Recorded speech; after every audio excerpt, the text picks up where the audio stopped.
I know you got a question from your mailbag. How would Kirk Cousins trade work as far as cap numbers go? With the $10 million roster bonus he got, stay with Atlanta's cap? And is that paid today? Would it be the new team responsible?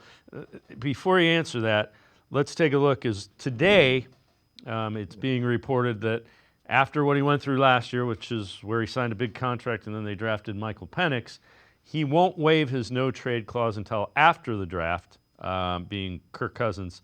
So he knows what he's getting into with his new team. Again, there's no way. I would be stunned if the Browns assumed the lion's share of his salary. They'd have to have, if they're giving up a draft pick, they're going to want the Falcons to eat most of it, I would imagine. You would think. There's a couple things there with Cousins. The $10 million bonus was paid a week ago, but well, it was if he was on the contract, it got activated. But the bonus isn't until 2026. So it's not like the Falcons had to write him a $10 million check.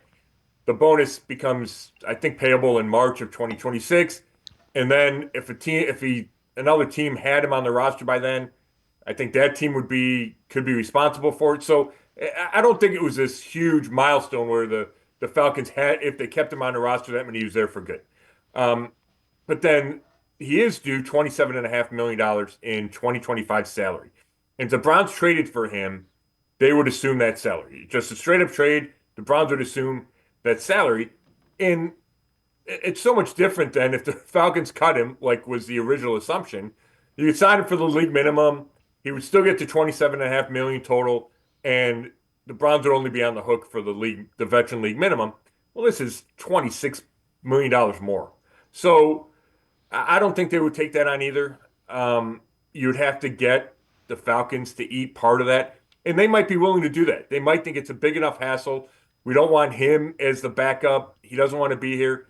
So I think that a trade from the Falcons is still in play. I think any team that traded for him would probably expect the Falcons to take up at least, I don't know, half that contract, 7 million of it, whatever number fits each team's salary cap. And then the draft pick that the team would trade would fluctuate depending on how much money the Falcons are willing to, or the Falcons pick up on that contract. So it's an interesting scenario. I know that Albert Breer was the one who reported that he'll likely wait until after the draft to waive that no trade clause. But you could have something in place if you're a team and say, okay, if you don't take a quarterback in the first round, then this trade goes through. So I wouldn't eliminate the Cousins option unless the Browns take a guy at number 2. And then I would say there's no way to get Kirk Cousins.